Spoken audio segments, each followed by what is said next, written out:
Well, hello, everyone, and welcome to our very first Cloudbeds Live. Oh my God, this is happening. I cannot believe this is so exciting. This is the first time. I wish I have the special effects, like sounds, like woo or something. The fireworks. Exactly. This is the first time we are live on LinkedIn. So welcome everyone. My name is Paula. I am a partner marketing specialist here at Cloudbeds, and I am your host today. So again, very happy and very honored to be here in the first for the first live show. So I can see that people are starting to join us. So please let us know where you're watching the show, what country, city you are. It's always super cool to see how global we are. And also, write your questions. If you have questions about guest expectations, guest service, hotel operations, hotel trends in general, don't miss out on this opportunity to talk directly with my very special guests. They are experts in hospitality. So, this is your chance to talk directly to them. So use it. Don't be shy. You can write your question in the chat. If you're a hotelier, also share your experience with us. We would love to know what you're doing in your hotel to delight guests. We love to interact. So we will do our best to answer you and also to read your comments. So let me see here. I asked them to interact. So let's show them here. So we have here, hello from Florida. Hello, Natalie. Thank you so much for joining us. We also have hello from Pamplona, Spain. Hello, Carlos. That's great. Hello Wow. from Toronto. Okay. Each person is from each country. That's also I amazing. love it. Yeah. Thailand, Turkey, Thailand. North Carolina. Like next one. That's a lot of hellos here. Hello Yeah. from Antalya, Turkey. So hello, Mustafa. If I'm okay, I'm very apologizing if I butcher anyone's name. I'm so sorry. Hello, Pamela from North Carolina. Hello, Kamal, also from New York City. So yeah, I'm gonna skip reading, but as you can see, my guests are here already. We And are. before I introduce them, let me just give a really quick shout out to the Cloudbeds team. First of all, for helping put this show together. Thank you so much. And also because earlier in January, we have been recognized as one of the industry's top technology providers by Hotel Tech Report with 5 total awards. So congratulations, team. I know we work really hard to provide the best product, best service for our customers. Thank you, customers, for also trusting us. So if you don't know Cloudbeds yet, Cloudbeds is the leading platform powering hospitality, serving tens of thousands of lodging businesses in more than 150 countries worldwide. That's like it's blow my mind. This. If you want to learn more about Cloudbeds, just go to our website, cloudbeds.com. But of course, you're not going to do it now. You're going to stay here. You're going to talk to us. And then after the show, you just type cloudbeds.com and then you will find out more about us. So, all right. So we are here to discuss guest expectations. After all, guest comes first, or at least they should. I think. So let me introduce our special guest very quickly. First, I have here with me Christine Trippi, an award-winning hospitality professional with 34, I think, years of experience. Someone that I admire for a long, long time. So I'm very happy that you're here, Christine. Welcome to the show. Thank you so much, Paula. It's so great to be here. And yes, I've been a big fan of yours since the very beginning. Oh, thank you. I mean, Christine, you are a hotel consultant. You're a bestseller writer. Yes, is the answer. You're the founder of the Wise Pineapple. What else can you tell us to our audience about yourself or your work briefly so they know more about you? Well, thanks so much. Well, you know what? The one thing I want you to know about me is why I love hospitality so much. I think it is the greatest industry in the world. And the number one reason for that is because in our industry, we welcome everyone. It doesn't matter how much experience you have, how much education you have. It doesn't matter what country you're from. It doesn't matter what language you speak. In this industry, if you show up with the right attitude and give it the right effort, you can take it as high as you dream. I'm proof of that. Wow, that's awesome and very inspiring. Thank you so much, Christine, for being here today. Let me just continue a little bit showing hellos here. Hello from Peru. Victor, hello, Victor. Let me see here. Lonnie also is in the house, We ladies from love sunny South. Lonnie. Yeah, we love him. Yeah. Woo. Will Slickers, I love him too. Let's go, Hey, Sarah. Will. Hi, Yeah. Will. We love Oh, Will. that's so cool. Let's give it a shout out to Laura. Hello from South Florida as well. Wow. Next one, Julian. Hello from UK. The UK. Hello, Julian. So next, let me introduce Sarah, our next guest, Sarah Dunshai, a travel expert, hospitality expert, TV star with hundreds of thousands of followers across her social media. And this is powerful, Sarah. Seriously. Welcome to the show. I follow your work too for many, many years. So I am extremely happy that you are here with us today. Thank you so much. Oh my goodness. Thank you so much for having me. A quick TV star. You are. You are. And I mean, Sarah, you also have a very successful multi-platform media brand, Ask a Concierge. Over 300 videos. I don't know how you have the time to do all this, plus the travel. Like, seriously, I need to have a time management course with you. So what else can you tell us about you and your work, so our audience get to know you a little bit more? Yeah. The quick recap, I was a luxury hotel concierge for many years, over 15 years, part of the organization Les Clés d'Or, the Gold Keys of Concierge. I also, and about 10 years ago, I basically started creating travel videos of what to eat, see, do in LA. That brand grew exponentially, and it's been a wonderful ride ever since. So definitely there's an element of working with a lot of different brands from the marketing aspect, but it's now evolved. I cover travel trends on TV. So I like to say that I'm still doing concierge work. I'm still advising travelers, just doing it from a bit of a different platform, doing it in a bit of a different way. And then you have your book placed so nicely in the background, Christine, but we got my little book right here, My Hospitality from Within, which is a wonderful book. And what I love about it, and I think this lesson also resonates so nicely with what Christine said, is it shares stories from other concierge from around the world. Also, the lessons that I learned in all my years of working in hotels, over 20 years. Do not do the math, but don't try to figure it out.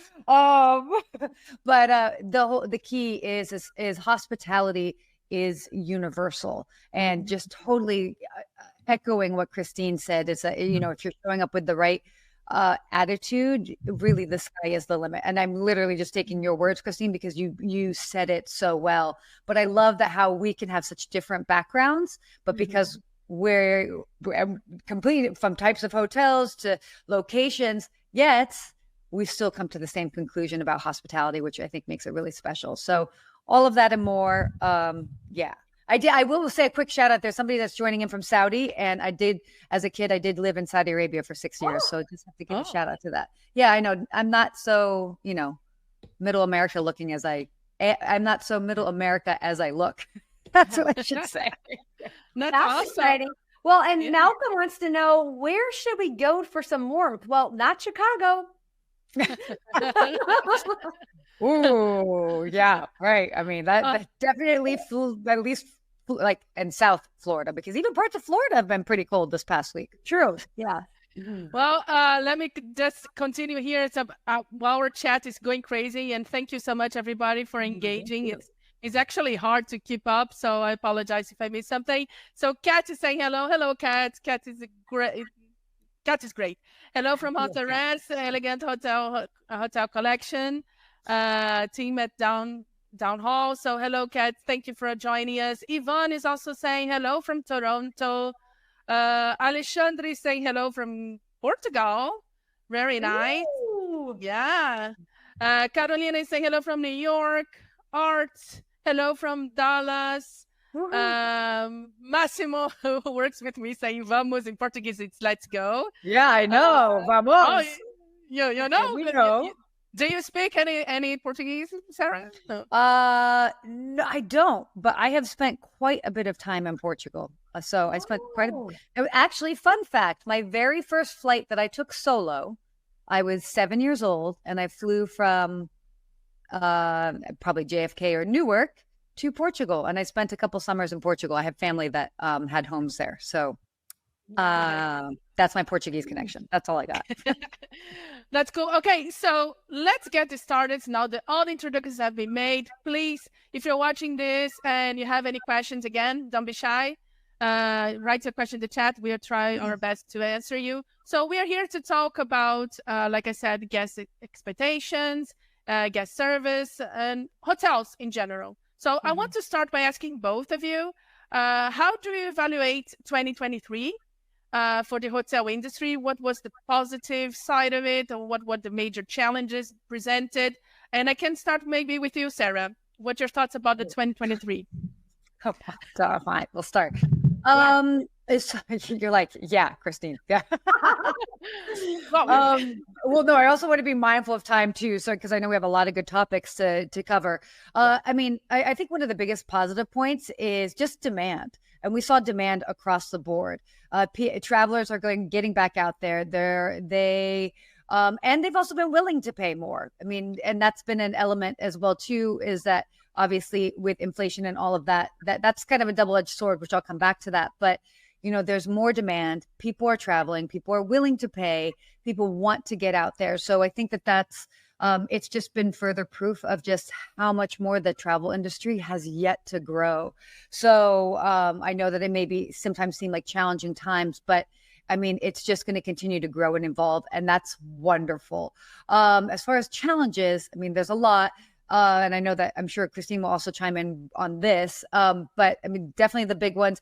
You cannot talk about the challenges for the hospitality industry for today or 2023 without talking about labor shortages and the labor challenges. So not only is it from wages to shifting workforce priorities, employees want different things. And so it's just been a challenge. So that employee retention rate, which has always been a challenging area for hospitality, has become even more so.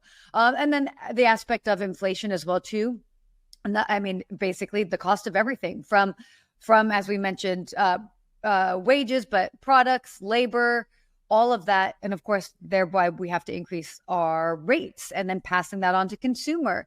And in most cases, we've all kind of shifted together, but it really depends on the market that you're in. So it's certainly been challenging. And for hotel owners, has also made the profit margins a little bit, maybe not as robust as they used to be. So, I mean, in overall, that's a snapshot as far as what we were kind of seeing for 2023. Yeah, love that. The only thing I add to that is, I think the good news is that that the staffing shortage in the labor market is better. The Great Resignation's over. And even though we're seeing more open positions and some people making their teams smaller and putting more people out of work, there's still massive amounts of jobs out there. But yet most of the leaders I talk to this is how they say it. They say, I'm not dying anymore. They have a couple positions open, but they're operating at high levels again. That's awesome. And so since we are a question, sure. I would love to know who here is a hotelier running and operating a hotel right now. Give me a Y in the chat for yes or N in the chat for no if you are running a hotel right now. I want to know, do you want hotel leadership best practice to go into 2024 with? I want to know if that's wanted out there. Okay, go ahead, Paula. Sorry. No problem at all. So yeah, so we've seen that it's 2023 overall.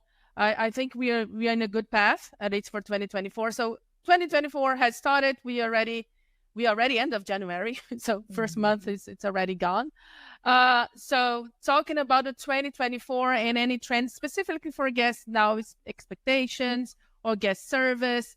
Sarah, as a travel expert, because I mentioned, and I will mention again, because you travel a lot, so you, not only that you read about the subject, you are a very experienced traveler. So as a travel expert, what are guest expectations in 2024?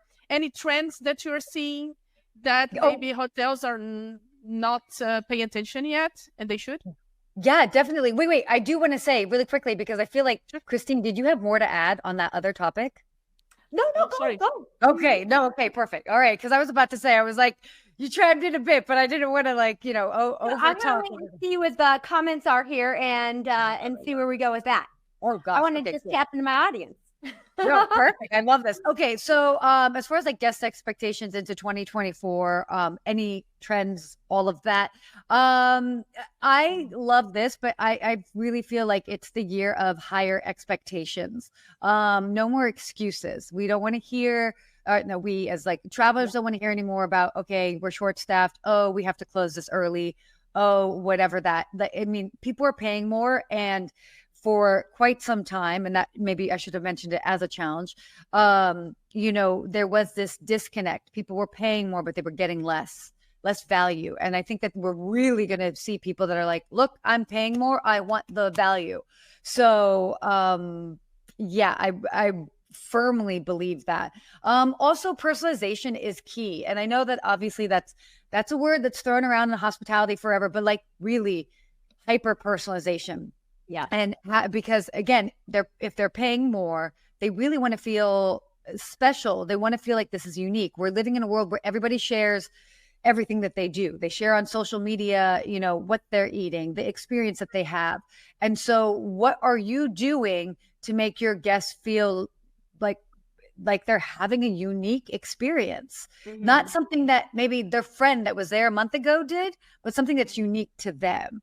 And how are you tapping into that? Because again, people, and they want to share it too. So not only are these personalized, are you thinking about these personalized experiences, but like, how does that look? How do they document that? Because that's basically your marketing right there. Increased leisure travels. Yeah, sorry, I'm gonna keep. I completely agree with that, and I also know that today you have to be offering something that's grammable, that you can share. And people are going to places not even for enjoyment now, for the picture.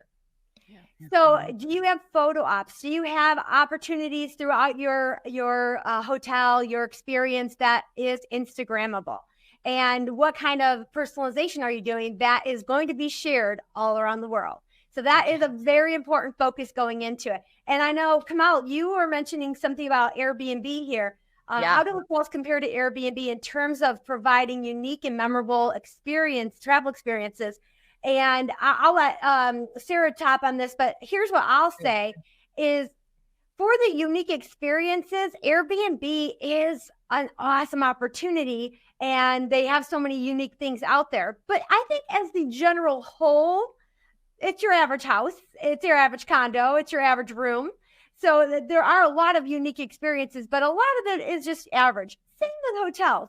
Now, I don't have the stats. I didn't do any research on this, but I do think that people are getting really tired of things that are happening in Airbnbs, and the service fees and the cleaning fees and all the extra. So, I mean, it's definitely not a savings anymore. And I think that people are really getting tired of that. And they're going back to hotels. Such a great point. That's I mean, and I will just say this, just so it's not like, I feel like, Airbnb and hotels, they sort of meet different needs for different types of travelers. So it's not to say that one is better than the other. They're just, it's apples and oranges, and we all like fruit. So like, it's okay. Oh yeah, or pineapples. Some of us are partial to pineapple. But again, I mean, when we talk about these additional fees, say, hey, we have to turn it back on us. And it's like when we're talking about the resort fee or the all of those where travelers push back. I think this is where, and I get it, because it's where we've sort of taken a cue from the airlines, that it's like, oh, these are the cheap rates, but then you have to pay extra for a seat, or you have to pay extra for overhead bin and this and that. I mean, obviously those are on the more budget airlines, but the point is that people I think that we should really be steering away from the nickel and diming and just kind of go more like inclusive into a cost and be okay with the fact that, oh, it might actually be $50 more. Obviously, it all depends on your market. Very loaded question, very loaded answer. But again, kind of people want to, they don't want to have all these extra fees. I can say that. and if I may add just something very quickly of this on this. It's, I think before, like you're talking about hyper personalization, before the biggest challenge was how can I get the information, how can I organize? Now we don't have this excuse because you do have technology that provide this, but I see a lot of hotels collecting, but not acting. Yes. They are like very, like, I think it's the step, the step 2 of the problem. So 2 points on that I was going to make. That one, there's all this great technology. I mean, there is technology out today that I dreamed of back in 1987. I dreamed of having these things. Stop doing the math. and so it's wonderful. However, I have an acronym for love our guests, and L is look for golden nuggets. Now, the most important part of when you look and find golden nuggets is then doing something with it. Yeah. That's like having a gift and not giving it to someone. So it's about the execution of it. And here's the thing, with all this delicious technology we have to be able to collect birthdays and anniversaries and special information, but we're not taking action. On top of that, the platforms allow you to collect this information and we're not collecting it. So if we're talking to operators out there, the biggest ticket is your processes on property and having those huddles and really coaching and developing. Here's something I want you to all think about, especially if you are running a hotel, that since the pandemic, we put so much of our service off on the shelf, and because we had to figure out how to get through every single day. And it took the place, trying to figure out how I give a pen to somebody, took the place of welcome to the Hampton Inn. It took all that away and we put it on a shelf, and a lot of it's forgotten up on the shelf. We need to go back in there and pull it out. And think about this. There are so many people right now that are inside your 4 walls that have never seen 2019 service. They don't even know what that looks like. We need to teach them again. We need to be out there demonstrating what that looks like. We're not going to get back to that kind of level to then go further and really launch and soar into 2024 until we can get back to that. But a lot of times we sit in our higher seats and we forget. We just think they know. They don't know. If you're standing at the front desk and you were to say, welcome to the Marriott, just using a generic brand, and somebody walked in through the door and you said, welcome to the Marriott, the person that's brand new is going to look at you and go, that was weird. They've never seen you do that. They've never seen anyone do that. So that's the big key there. We need to go back and teach the basics. So could not agree with you more on that, Christine. I always say that and tying into all of the other challenges that we had been facing over the past years in regards to labor and retention, like, to me, and I mean, we'll probably come into this, but it's like the number one thing that hotels should be working on is training for their staff, because you make them feel like they're part of something. You make them feel important. You empower them. And it's like, we need to go back to, I don't want to say the basics because it's not the basics, but like we need to go back and really groom these individuals who may not have ever worked in hospitality before, or they have worked in hospitality, but as we all know, it is an emotionally taxing yet rewarding industry. And so you need to go ahead and lift those up who have been in it for a long time. So do not sleep on training, please. Yes. And the huddle is the most important thing you do every day. If you're not having huddle, you're missing monumental opportunity to build leaders and have the award-winning culture you're looking to have. And what I want to share, something else, Lonnie is talking about the BSA and brand standards and whatnot. When we were struggling to literally not run the hotel with one person, we dropped our standards. We allowed so much to happen that we would never have allowed before. We need to look in the mirror and say, good enough, NUF, is not good enough, and go back to what you expect for hospitality. I want you to ask yourself, if your rate is $398 a night, would you pay? Was that a $398 check-in? Was that a $398 hello? Ask yourself, would you pay for that? Is that a $398 bed, Lonnie, right? Okay, if I may, I want to share another thing, and this will apply because I know a lot of you are not operators and a lot of you are, but it doesn't matter what you do in life. This will apply to you. So often, what I want you to do in your whatever you do, I want you to be hyper obsessed with problems.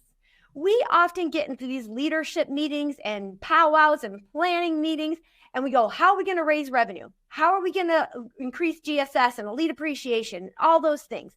I don't want you looking for solutions. I want you obsessed with the problems. That will lead you to solutions. The idea theory will get the better of you. All of a sudden, you tune into something like this, or you see something on the internet, and you're like, oh, that's a good idea. Oh, that sparkles. And all you're doing is bouncing around instead of having one strategy and driving results. I want you to look at your surveys. I want you to see what your customers are saying. And you know what? It's not the chocolate bar check-in. The toilet doesn't work. And I know that engineering is not as sexy as a chocolate bar, but that's what we're always chasing, that sexy, sparkly idea. And what it does, it gets us scattered and we go in circles instead of traction forward. So get hyper obsessed with problems. It will lead you to your solutions. Can I just do like a nice slow clap for Christine? By the way, I looked at my phone because I just sent out like 3 texts to people to be like, you need to be on this live right now because Christine is like dropping bombs, like best. I mean, amazing. So I am. You're so sweet. No, it is. I'm so inspired just talking to you. Both of you are great, and I cannot imagine that it's already been almost 30 minutes of conversation. This is like crazy.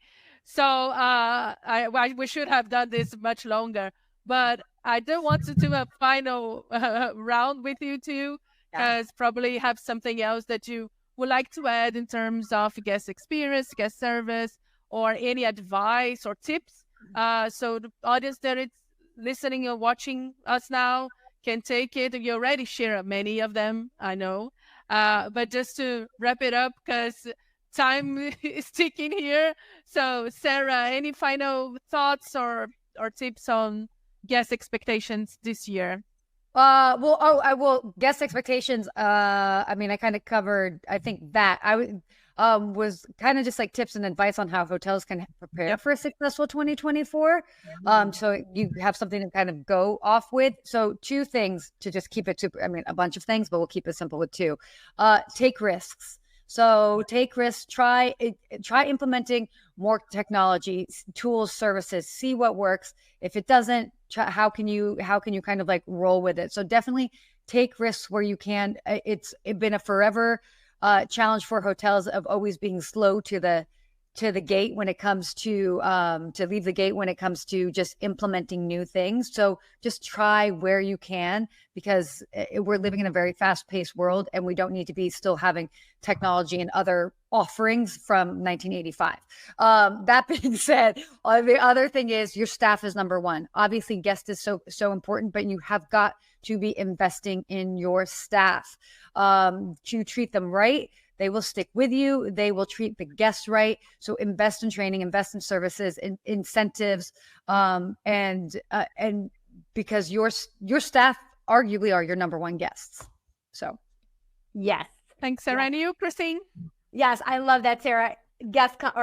Our associate guests come first. Yeah. Yes. Okay. So rounding out here, one last tip for you. Here's something I always think about. If you don't feel a little bit embarrassed of your service, you are doing what everyone else is doing. So if it doesn't make you feel a little uncomfortable, then you're not pushing yourself to really do something different. Because if it wasn't different, you'd be comfortable with it. Just like standing at the front desk and saying, "Welcome to the Hampton Inn." At first, for your new team members, that's going to be a little uncomfortable. That's good. And then when that gets comfortable, have them come around the counter. And then when that gets uncomfortable, get out to the porte cochere. and I'm going to tell you a quick story. I wear a pineapple dress and pineapple heels to all my keynotes. Oh, we know. Yes. We love the very it. first time I did this, I literally was upstairs in the hotel room going, "Are you really going to freaking do this? Oh my God. Oh my God." I was beside myself. But then I did it. I got out of there and I did it. And you know what happened? I walked down. Everyone started squealing, wanted to take a picture with me. And I turned the transaction of showing up in a suit to showing up as an experience. And that was magic. Create magic and get uncomfortable. I love that That's story. amazing. Yeah. That And is, it's true. Well, we want pictures. a side note here, which a lot of people don't actually know, is that obviously because Christine is so associated. I love how you have just like embraced the pineapple. You know what I mean? It's like it's so much a part of your brand. I mean, it's obviously the symbol for hospitality, but it's so much a part of your brand that people. This is so funny, but like how I ended up finding some beautiful art of these two pineapples, and I ended up. I got these two pieces of artwork and I reached out. By the way, Christine and I have never met in person yet. Oh, I I don't thought you know how. did. I know you we haven't did. met in person. And I like sent her this random message and I'm like, "Christine, I know we've never met in person, but I saw these two pineapple pieces of artwork and I'm a fan of the artist and I love these pieces. I actually have two of them myself." And I was like, can I have your address so I can send you something? Actually, I don't think I told you what it was. I was like, "Can I have your address so I can send you something?" So it was a surprise. But I just, again, how much you have embraced it. I saw this artwork and I was like, "Christine has to have this." I was like, "She does not know me." And this might be weird that I'm sending kind of a stranger, but like we know each other online. I'm sending her like a gift of art. But I was like, I feel compelled to do this because she is like Miss Pineapple. So, And I love them. And I was going to say, I was just about to turn my camera, but I'm going to mess things up. They're on my wall and I love them so much. And we don't need to unplug anything. I have another tip for everybody, because if you're out there trying to build a brand, I did not do this because of strategy, because I'm super smart businesswoman. I did this because I love pineapples. But this is really what I've learned was a great strategy that I unintentionally did. When you are building your brand, if you create something that attaches you to some physical thing that I get messages every day. I thought of you today because I saw a pineapple. Pineapple, yeah. I also think of you when I see a pineapple. Yeah, I love it so much. And it's all the time, Christine, all the time. It's so sweet. All right. And I think we need to do a branding with Pineapple Hotels. Yeah. Well, I'm speaking at their conference next week. Of course. Oh. Yeah. Oh, I love this. I love no better, more perfect person for that. And I am fangirling so bad. I love this brand so much. Stay Pineapple. It's a small little boutique brand. It's in the big city. Amazing. It's so darling. You've got to go to Stay Pineapple. They're awesome. Fantastic. Yeah, that's awesome. Well, like I said, unfortunately, time is up. So that's it for today, everyone. This was so much fun, and for sure should be longer. So let me start by thanking my guests again. For Sarah, thank you so much for giving your time. Time is the most valuable thing in the world, so I appreciate it a lot. So give me your time to talk to us. And of course, if anyone wants to continue the conversation with you directly, what is the best way? It's here on LinkedIn or any emails or something? Yeah, here on LinkedIn, you can follow or send a message at Sarah Dandashi, and everywhere else on social media, ask a concierge. Awesome. Thank you so much, Sarah. And thank you so much, Christine, our pineapple queen, for being our guest. Always a pleasure to chat with you. And again, if people want to continue the conversation with you or interested in your service, how they can reach out to you. Perfect. I'm also on most of those channels. And it's The Wise Pineapple, or here on LinkedIn, Christine Trippy. And I would love to be friends. Thank you so much, everybody, for watching this today and all the engagement in the comments. I'm so sorry if I miss any comment there. There were many, so I'm very, very happy and thankful. I hope you had fun as much as I did. If you have any suggestions for topics or guests for the next shows, please send me a message here on LinkedIn. I would love to talk directly with you. And if you're feeling inspired to wow your guests, I invite you to check out our resource center at cloudbeds.com. We do have many articles about guest expectations, guest service, hotel operations. We also have a great ebook that is free that you can download. You can find it under the ebook section, the Hospitality Upsell Playbook. So I invite you all also to check it out. Again, thank you so much, everybody, for joining us today. And I hope to see you next time. Bye-bye.